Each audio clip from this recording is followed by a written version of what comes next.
Hello and welcome to Galaxy TV's Prime Time News. My name is Irebami Salako. We begin with headlines. President Tinubu urges all political stakeholders and the electorate to uphold peace and decorum before or after the elections. Plus, on the news, Supreme Court dismissed a suit instituted by 16 states of the Federation challenging the constitutionality of the acts establishing EFCC and two others. From the international scene, 10 people die and others hurt in a fire that broke out at a care home near Zaragoza in northeastern Spain. Details of these and more coming your way soon. To stay with us.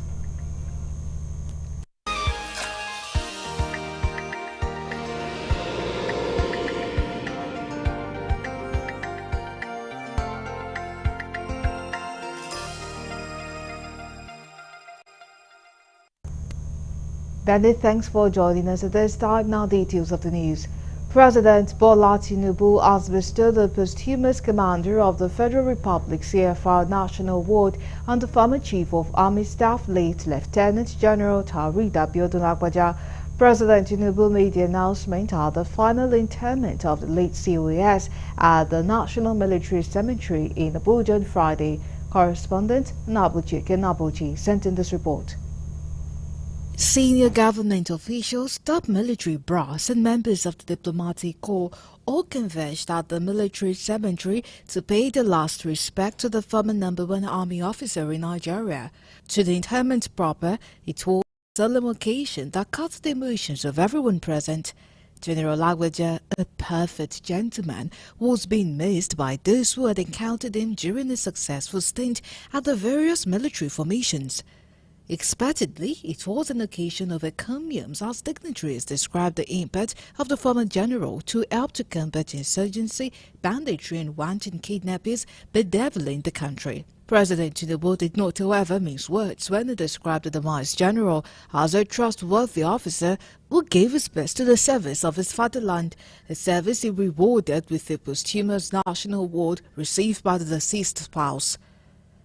Lieutenant General Lagbaja, our nation has indeed lost a rare gem who truly distinguished himself as a thoroughbred professional soldier. Throughout his military career, his legacy of service will be cherished forever. As an eternal symbol of our appreciation, I've granted late Chief of Army Staff the posthumous national honor of Commander of the Federal Republic of Niger. President Bola Ahmed Tinubu, GCFR, on his irreparable loss. May Allah give you the fortitude to bear the demise of General Lagbaja. To the armed officers and soldiers of the Nigerian Army, I offer my deepest condolences. Also, I urge you to stay focused and steadfast in your duty, honoring Lagbaja's legacy by continuing the mission he held so dearly, that is defending Nigeria with strength, integrity, and pride. As we lay him to rest in this sacred ground, among heroes who gave their lives for this nation, let us resolve to honor his memory, not just in words, but in action. Let us strive to uphold the values he stood for: selflessness, diligence, and unity. To the family of General Lagbaja, we extend our deepest condolences.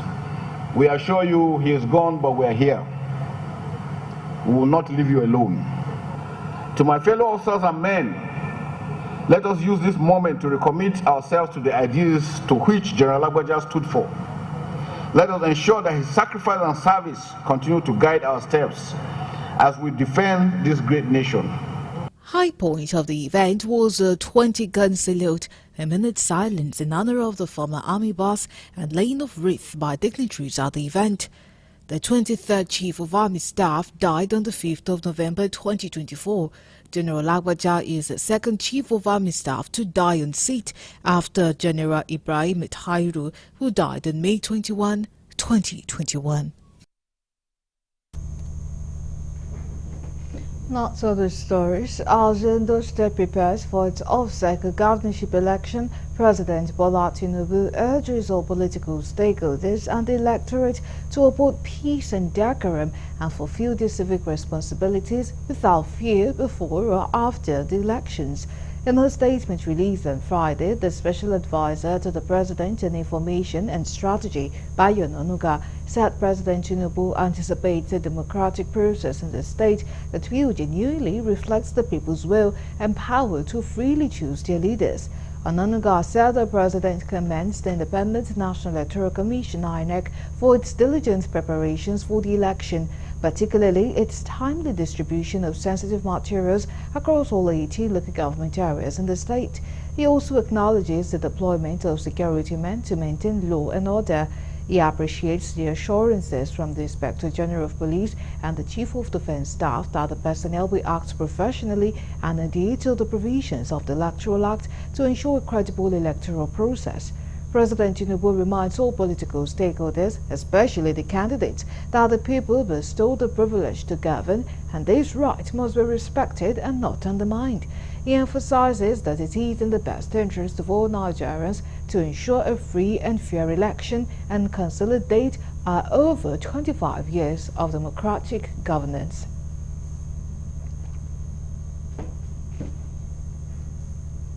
The Inspector General of Police, Olukayode Egbetoko, has approved the establishment of Electoral Offences Desk to be coordinated by Assistant Commissioner of Police in charge of CID in Ondo State. It will also be supported by top senior officers from the Force Criminal Investigation Department in Abuja to investigate and possible prosecution of cases as contained in the Electoral Act 2023 as amended. Correspondent Kolojo reports that the Force Public Relations Officer, ACP Muyiwa Adejobi, made a disclosure at the headquarters of the Ondo State Police Command, Akure, while speaking with journalists on the level of preparation for the poll. Egbetoko urged residents of Ondo State to give full cooperation and support in making the electoral process free, fair and credible, while calling on them to contact the DIG in charge of election in case of any abnormalities. The location of Ondo is strategic, and that's why we see that we are taking the restriction of movement very serious, because the major road passing through Ondo State is a very busy road. People coming from Abuja, coming from the east, coming from the central, everywhere, they pass through Ondo, and we can't allow this movement during the process, because definitely it's going to affect the smooth running of the process. So the restriction of movement is going to be very, very tough along this corridor because of the proximity of Ondo State to many cities. The Inspector General of Police disclosed that having in view the peculiarities of Ondo State as gateway to the north and other parts of the country, adequate security deployment have been made to ensure the credibility of the election and ensure safety of lives and property of the people. Not only that, he added that provision has been made to ensure adequate security along the waterways in the state, saying there will be no hiding place for perpetrators of violence. The Inspector General of Police, IGP Kayode Adeolu Egbetoko, PhD, NPM, has also ordered the establishment of the Electoral Offences Desk to be coordinated by the Assistant Commissioner of Police in charge of CID in Ondo State and supported by other senior officers from the Force Criminal Investigation Department, Abuja, to carry out investigations and possible prosecution of cases as stipulated in the Electoral Act 2023 as amended.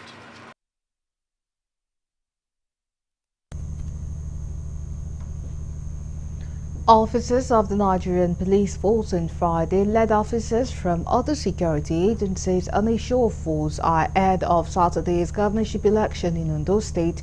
The election is taking place across 18 local government councils of the state, with the deployment of security personnel already made for peaceful conduct of the poll.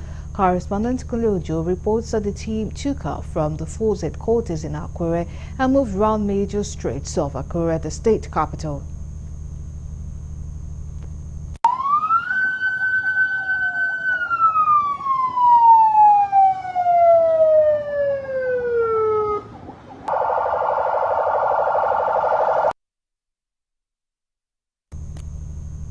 The team comprised of officers from the Nigerian Police Force, Nigerian Army, State Security Service, Nigeria Security and Civil Defense Corps, Nigeria Customs Service, Immigration, among others.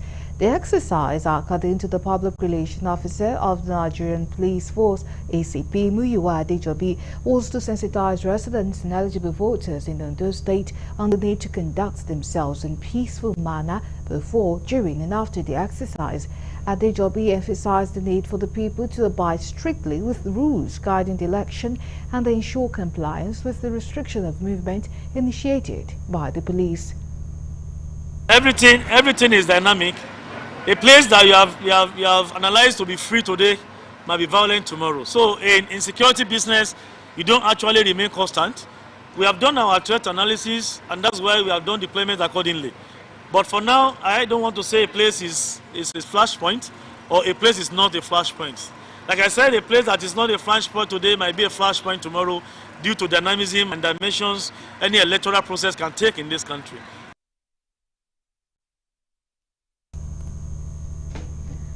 And still on the election, the Nigerian Civil Defense Corps have declared readiness to fully get involved in provision of security for the gubernatorial election. Speaking at a press briefing, the Deputy Commandant General Operations, Phillips Ayuba, said NYSC will be deploying 6,200 personnel for the election.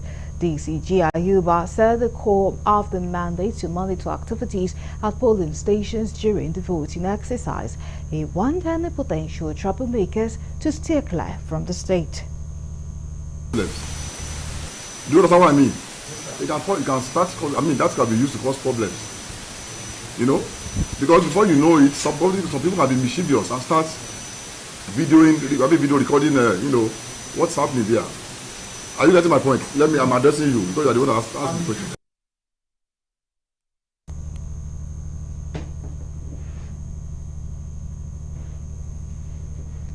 The House of Representatives Committee on Finance has pledged to support the Ministry of Finance Incorporated, MOFI, to fully establish itself to recover federal government assets and investment.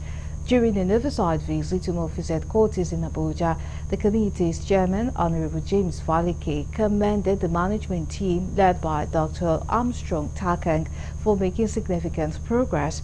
He praised former President Muhammadu Buhari for reviving MOFI, which had been dormant since its establishment in 1959. Falike assured the committee's full support, noting MOFI's critical role in managing and optimizing government assets. Dr. Takang explained that MOFI was previously a passive entity under the Office of the Accountant General. Under Buhari's administration, it was reconstructed into an active management entity modeled after Singapore's 1974 reforms. This restructuring emphasized managing government investment and assets to boost economic contributions.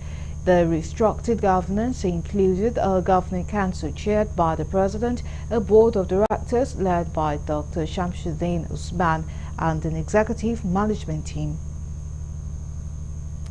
They spend money without justification. They spend money without approval. Can their policies be different from all others? Can the Singapore or which other country, or Brazil, have staff morale low, or they have differential differential in staff in the way we treat our staff. 3 areas that we've been charged with. One is to list the various assets that federal government owns across the different asset classes. So at least we can establish and know what government owns.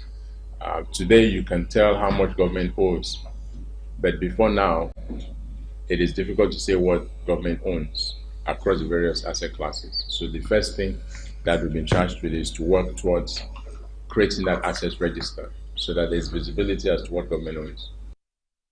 We also want to make sure that on the asset side, we do the same thing. That it is not just about what we own, knowing what we own, but also taking steps to ensure that we are managing those assets for maximum benefit for Nigeria as well as Nigerians. With respect to the portfolio companies, we have been working very closely with all our portfolio companies to make sure that we provide support for them.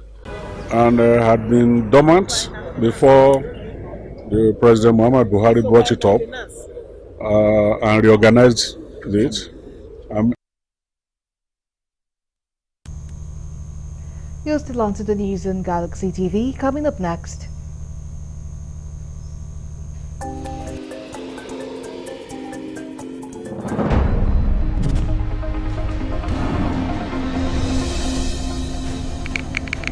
National Judicial Council sanctions 5-7 judicial officers for various acts of misconduct. Details of these and more coming your way soon. Do stay with us.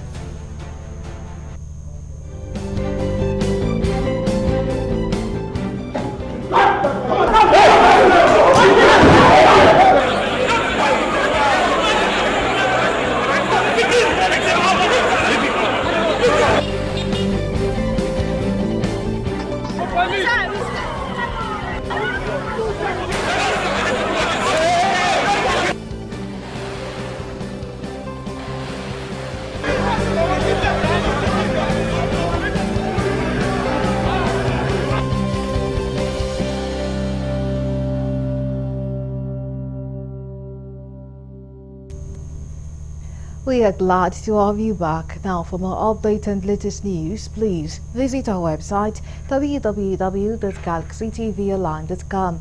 Connect with us on our X handle at Galaxy TV. Subscribe to our YouTube channel, youtube.com/Galaxy TV News.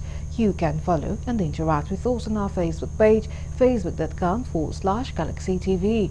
Remember to follow and tag us on our Instagram page at Galaxy TV. Our social media platforms are user-friendly and can always accommodate your live updates and comments, as you can easily scan our IG QR code. The Supreme Court on Friday dismissed the suit instituted by 16 states of the Federation against the Attorney General of the Federation, challenging the constitutionality of the acts establishing the Economic and Financial Crimes Commission and 2 others. The plaintiffs argued that the Supreme Court, in Dr. Joseph Nwobike versus the Federal Republic of Nigeria, had held that it was a UN Convention against Corruption that was reduced into the EFCC Establishment Act, and that in enacting this law in 2004, the provision of Section 12 of the 1999 Constitution as amended was not followed. They argued that in bringing a convention into the Nigerian law, the provision of Section 12 must be complied with. According to them, the provision of the Constitution necessitated majority of the state houses of assembly agreeing to bring the convention in before passing the EFCC Act and others, which was allegedly never done. While delivering judgment on Friday, Justice Uwani Abba Aji, who led the 7-member panel of justices, held that the EFCC Act, which is not a treaty but a convention, does not need the ratification of the House of Assembly. The Supreme Court dismissed the suit in its entirety and resolved the case against the plaintiffs. The court ruled that the NFIU guideline had not contravened the provision of the Constitution to manage the funds of their state and resolve the issues against the plaintiff. All of the judges agreed with the lead judgment, saying all the issues raised in the state suit had no merit and accordingly dismissed.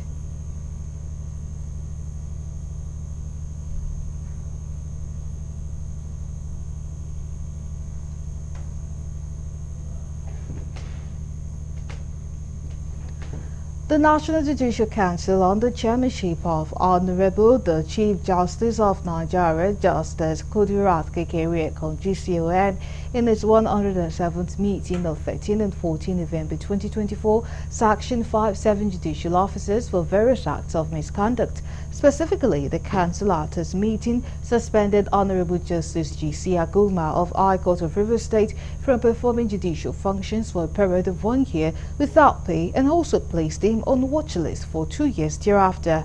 Also, Honorable Justice A.O. Uwabunike of Anambra State High Court has been suspended from performing judicial functions for 1 year without pay and placed on watch list for 2 years thereafter too. The Council also recommended 2 heads of court for compulsory retirement over falsification of age. The duo of the Chief Judge of Imo State, Honorable Justice T.E. Chukwuemeka Chikeka, and the Grand Kadi of Yobe State, Honorable Kadi Babagana Madi, were recommended for compulsory retirement for falsification of their ages. The Council equally considered the report of its preliminary complaint assessment committee, which considered a total number of 30 petitions and paneled 6 committees for further investigation, while 22 were dismissed for lacking in merit. 2 were sub judice. Coalition of the Nigerian Civil Society Organization has called for stricter adherence to electoral laws and regulations during Saturday's governorship election in Ondo State. Addressing journalists at the Naden press briefing of NCS Situation Room, the convener Franklin Oloniju called on the nation's electoral empire, INEC, to be completely unbiased and allow a level playing ground. Speaking further, INEC was implored to ensure functionality of beavers and other equipment meant for the conduct of the election in order to show transparency. Security operatives were also implored to adhere to rules of engagement in the approach to provisions of security within and around the polling stations so as not to scare away potential voters.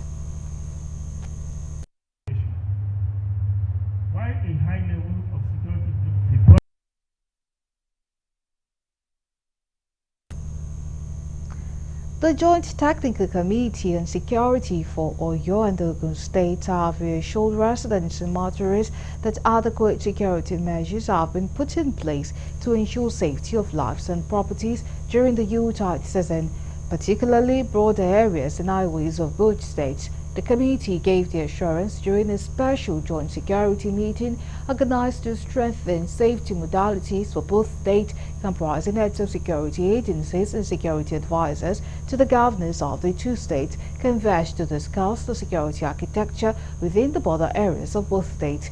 The main aim of the meeting was to evaluate the security network along Lagos-Ibadan Expressway and other borders roads, and to further strengthen other areas where security lapses were noticed. Briefing newsmen after a closed-door meeting, the special advisors on security matters for both states, CP Fatai Owusheni retired and AIG Olushola Subaru retired, said based on the evaluation of the committee, criminal activities have drastically reduced along Lagos-Ibadan Expressway, adding that the security agencies in the 2 states are working round the clock to maintain relative peace. A resident along the highway, Bishop Taiwo Adelakun, said kidnapping and other vices has reduced along the route since the Joint Security Committee started operations. The purpose of doing the appraisal is to also strategize so that we will not rest on our horse. Strategize for the Yuletide and beyond to see areas where we need to improve.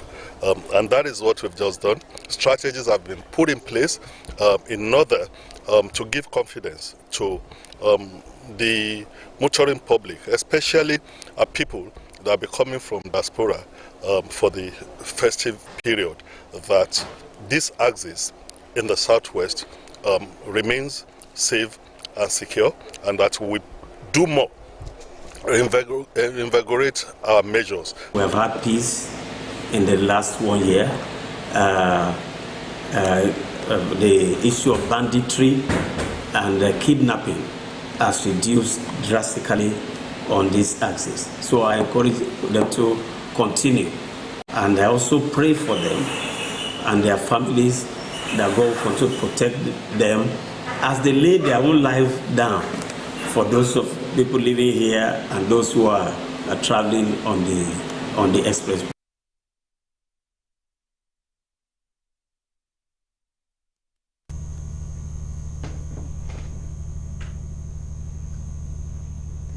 The Federal Ministry of Education has joined the nation in observing Armed Forces Remembrance Day in line with President Bola Tinubu's initiative to honor Nigerian servicemen and fallen heroes. The ceremony held at the ministry headquarters was attended by key dignitaries, including Honorable Minister Dr. Maruf Tunji Alausa, Minister of State Dr. Shuaiba Said Ahmed, and Permanent Secretary Dr. Nasiru Sani Guarzo. Correspondent Koliojo reports that Dr. Lausa reaffirmed the ministry's dedication to honoring veterans and servicemen who have protected Nigeria's unity. He emphasized the renewed significance of Armed Forces Remembrance Day under President Tinubu's leadership, calling on all government bodies to support this cause. On her part, the Minister of State for Education, Dr. Shuaiba Ahmed, assured that all agencies under the Federal Ministry of Education will join in this celebration, urging all personnel to wear the emblem from now until the culmination of the official ceremony on January 15th. In his opening remarks, Dr. Nasiru Sani Guarzo, the Permanent Secretary, highlighted the ministry's commitment to supporting Armed Forces Remembrance Day activities, beginning with the Friday's event and continuing until January 15th. President, Commander-in-Chief of the Armed Forces, President Bola Ahmed Tinubu, has done his own bit by launching it, and we're supporting the President today in recognizing these fallen heroes and supporting them and letting them know, though they're gone, that we value their contribution. They sacrificed their lives for us to live. They sacrificed their life for generations of Nigerians to continue to benefit from their hard work. They kept the unity of our country.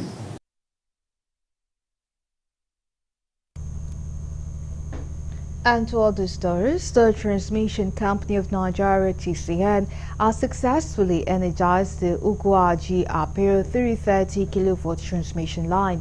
TCN completed the repairs and stringing of damaged portions of the transmission line, which enabled the engineers to energize the line. The General Manager, Public Affairs of the company, Ndidi Mba, in a statement added that Apere and Just transmission substations have picked loads. According to the statement, Just, Kaduna, Kano and Yola distribution companies will not pick more loads for onward distribution to customers within their franchise areas. Recall that the 330 kV Ugwaji Apere transmission lines had been out of service since October 21, 2024 due to vandalism of the 330 kV double circuit transmission line 1 and 2. Line 1 was repaired and restored earlier on October 30, 2024. The company added the restoration of bulk power through Line 2 means that both lines are now in circuit, adding that there will be substantial improvement of power supply to the northeast and the northwest. You're still on to the news on Galaxy TV. Let's go on a break. When we come back, the news continues. To stay with us.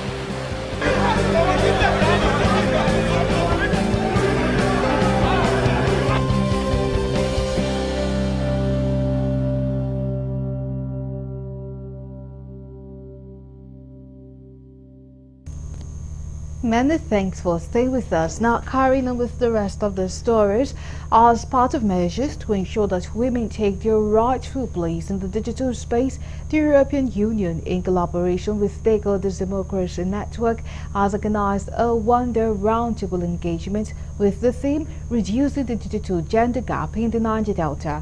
The event, which was held in Yenagoa, the Bayelsa State capital, brought together participants from diverse sectors, including technology and policymakers. Speaking on the theme, the SDN and European Union project manager helped in equipping women with technological skills to boost their efficiency. We aim to equip women with tailored digital skills that will not only enhance their employability, but also establish vital connections with job providers in the tech sector.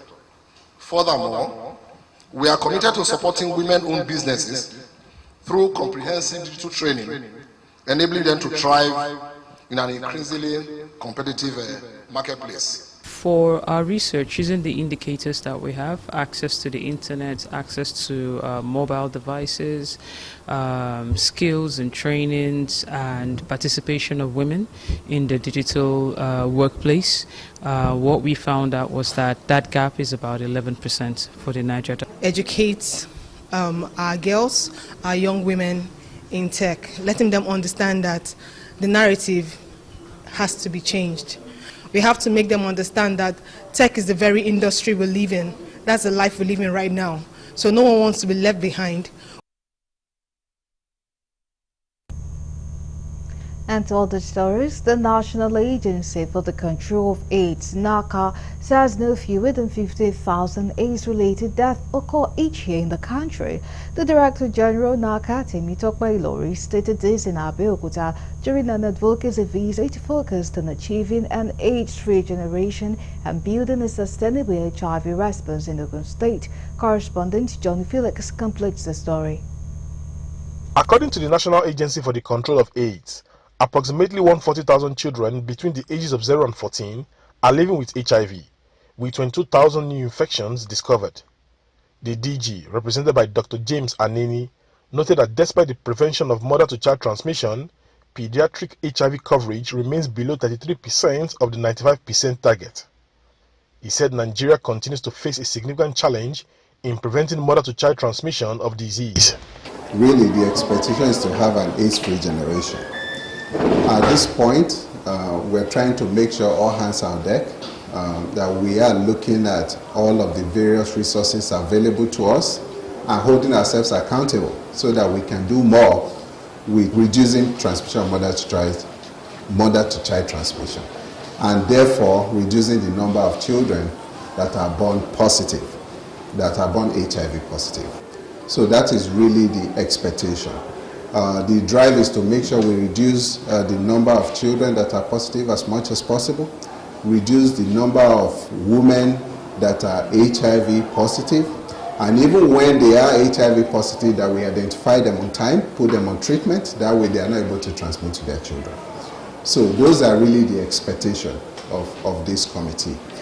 The DGE, however, expressed concern that the state has a higher prevalence of 1.6% than the national average of 1.4%. In a response, the Commissioner for Health, Dr. Tommy Coker, stressed that the state's prevalence of HIV is critical. It is very critical for Ogun State to actually accelerate its response.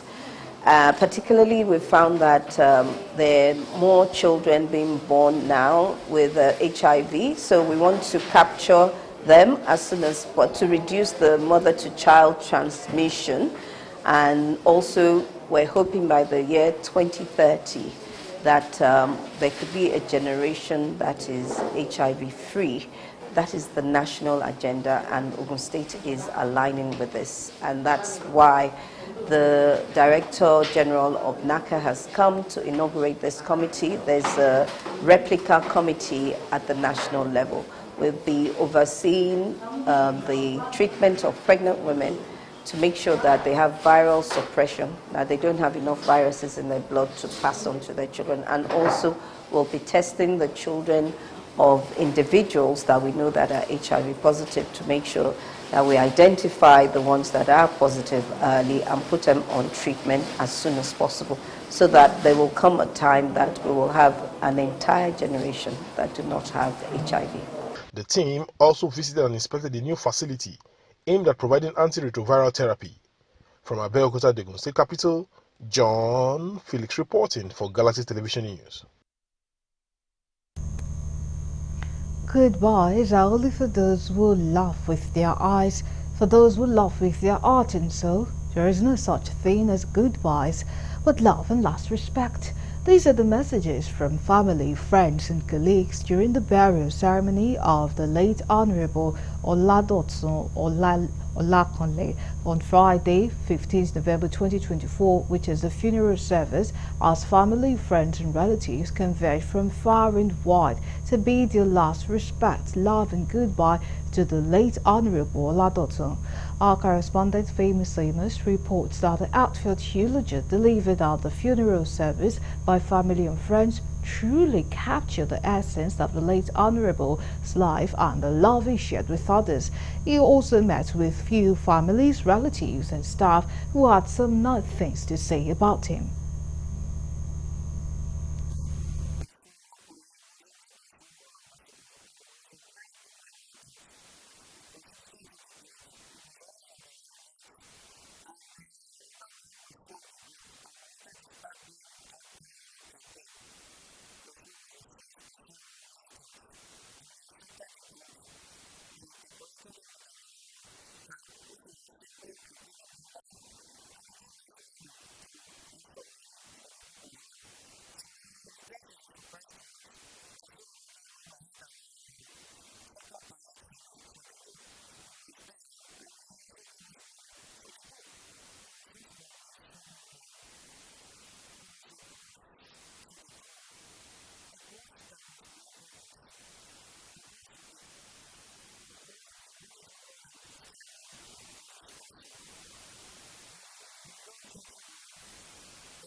It should be recalled that the sudden death of the Onigbongbo Local Council Development Area LCDA Chairman, late Honorable Oladotun Olakunle, occurred on the 2nd of November 2024 after a brief illness.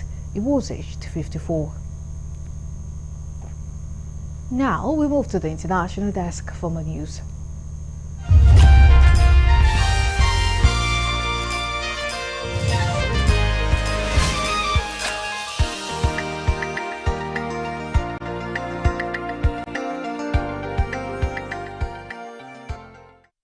This is news from the international scene. At least 10 people have been killed in a desert in a fire that broke out at a care home near Zaragoza in northeastern Spain, emergency services say. The fire broke out in the town of Vilafranca de Ebro early on Friday morning, and local officials said 82 people were living in the home at the time. The center opened 16 years ago as a retirement home, according to local reports, but has since specialized in care for residents with dementia and mental health problems. Emergency services were alerted at about 5 a.m. on Friday, and firefighters were able to put out the fire. The ages of those who died are not yet known. 2 other people were taken to hospital, including one person whose condition was described as critical. The mayor of Vilafranca de Ebro told Spanish radio. Vulgar Ramirez told Cadena Ser that the tragedy may have been caused by mattress and fire in one of the rooms. Witnesses said there was little fire damage to the single-story building, and smoke inhalation is being blamed for the large number of fatalities. Dozens of volunteers have entered an abandoned gold mine in South Africa to help what could be thousands of illegal miners who have been underground for a month. Because the miners entered the shaft in Stilfontein deliberately, desperately to retrieve gold or mineral residues, the authorities have taken a hard line, blocking food and water supplies. The miners have refused to cooperate with the authorities, as some are undocumented migrants and fear being deported or arrested.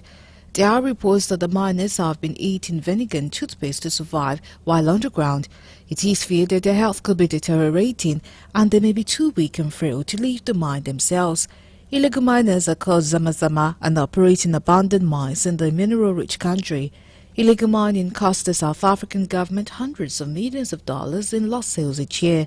Many South African mines have closed down in recent years and workers have been sacked. To survive, the miners and undocumented migrants go beneath the surface to escape poverty and dig up gold to sell it in the black market. Some spend months on the ground. There is even a small economy of people selling food, cigarettes and cooked meals to the miners. An Israeli airstrike on an emergency response center in northeastern Lebanon killed at least 15 rescue workers, officials say, in one of the deadliest attacks of its kind involving Lebanese emergency responders in the war. The strike in Duris, near the city of Baalbek, destroyed the building of the Civil Defense Agency, which is linked to the Lebanese government and not affiliated with the Iran-backed group Hezbollah. The regional governor, Bachir Koda, said the victims included the city's civil defense chief Bilal Arad. The Israeli military has not commented on the attack, which was described by the Lebanese Health Ministry as barbaric. The Lebanese civil defense carries out emergency services, including search and rescue work and firefighting response. According to Lebanon's Health Ministry, at least 192 emergency and health workers have been killed in Israeli airstrikes across the country since the escalation of the conflict with Hezbollah in September. The attack comes as Israel has intensified its air campaign across Lebanon in recent days, including in Beirut's southern suburbs, where Hezbollah is based in the capital. The area was hit by airstrike for the fourth consecutive day on Friday, following evacuations order issued by the Israeli Defense Forces IDF, which says it is targeting infrastructure linked to the group. Still on the international scene, Donald Trump has said it was an honor to meet Argentina's President Javier Milei in Florida ahead of a conservative investment summit. The right-wing leader is the first foreign leader to meet Trump since his U.S. presidential election victory on 5th November. Milei is expected to attend the Conservative Political Action Conference CPAC Investor Summit on Friday. Addressing America's First Policy Institute Gala that evening, the Argentinian leader said the winds of freedom were blowing much stronger since Trump's victory. Speaking in English and Spanish, the self-described anarcho-capitalist criticized the unfair tax system that caused the redistribution of wealth at gunpoint. He also praised Elon Musk, the billionaire businessman who will run Trump's new Department of Government Efficiency. Donald Trump has picked vaccine skeptic and former independent presidential candidate Robert F. Kennedy Jr. as his health secretary as the president-elect continues to build his new administration. Kennedy, commonly known by his initials RFK Jr., has a history of spreading health information that scientists say is false. If his nomination is ratified by the Senate, he will lead a huge agency overseeing everything from food safety to medical research and welfare programs. The executive director of the American Public Health Association said the organization will absolutely oppose Kennedy's nomination. Speaking to newsmen, Judge C. Benjamin fiercely denounced Kennedy's qualification for the role. Benjamin pointed to Kennedy's previous comment questioning the safety and efficacy of vaccines and what might happen if there were another pandemic during his tenure. Kennedy's nomination came amid a flurry of announcements on Thursday evening, with Trump also declaring his intention to nominate North Dakota Governor Doug Burgum as his Interior Secretary. Trump said he would formally announce the selection of Burgum, a former businessman who ran against the president-elect for the Republican presidential nomination, on Friday. Lastly, on the international scene, the Met Office has issued snow and ice warning for parts of Scotland and England as much colder weather is set to arrive across the UK from Sunday. Frost and plunging temperatures will be widespread, with heavy snow forecast for higher grounds in southern Scotland and northern England. A cold front will push southward over the weekend, with the air turning progressively colder into the next week as an Arctic air mass becomes established. The change in weather fortunes comes about thanks to a blocking area of high pressure building across Greenland, with cold Arctic air emptying out across the UK and bitter northerly winds developing. The fact that this pattern established itself in late November means they are in for some cold weather for the time of the year, but temperatures would have been much lower at the system set up in the heart of winter, when the Arctic is far colder. And that's it from the international scene.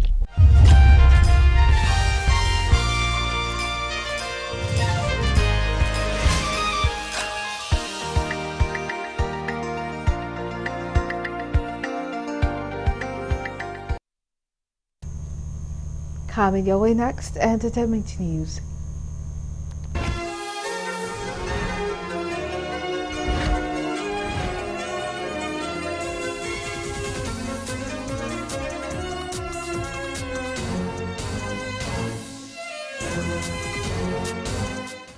Welcome to Entertainment News. My name is Antonia Mwokolo. Here are the stories for today.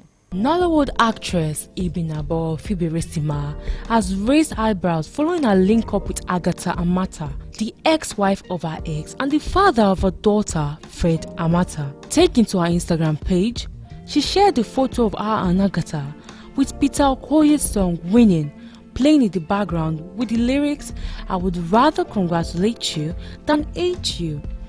Ibinabo went on to praise herself and Agatha for being strong women. She hoped that they keep winning. This came up few days after her name was brought up during an online drama between Fred and Agatha. He had called out his ex-wife for giving their daughter out in marriage instead of him. His statement didn't sit well with many netizens who reminded him of how he had an affair with Ibinabo and welcomed a child with her. As expected, the link-up drew reactions from netizens.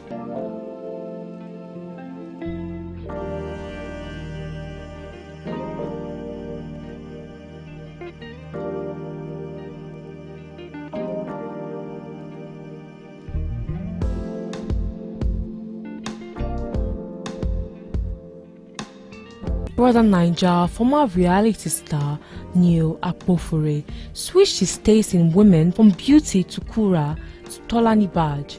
The reality star, who recently broke up with his girlfriend of over a year, was spotted with T-Baj at their colleague Sheg's birthday bash. In the clip, Neil was standing in front of Tolani Baj as he exchanged pleasantries with guests at the party. What caught the attention of netizens was their matching outfit, which left many talking.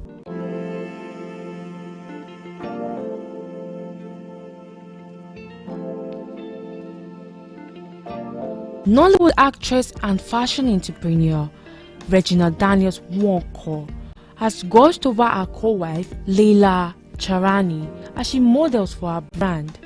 Taking to her Instagram page, Laila has shared photos of herself rocking a dress from Regina's clothing brand, Reggae. In her caption, she noted how she is serving beauty and gorgeousness. Taken to her comment section, Regina gushed over how gorgeous she was. Not done, Regina also took to her Instagram story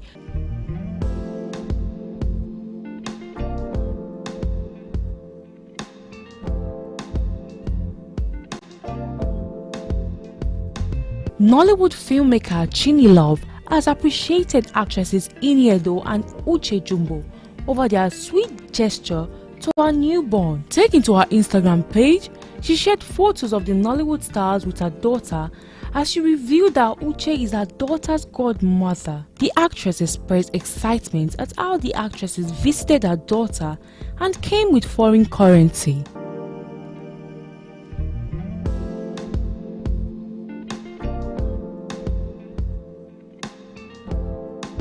And that will be all on Entertainment News. Thank you so much for watching. My name is Antonia Mwokolo. Enjoy the rest of your day.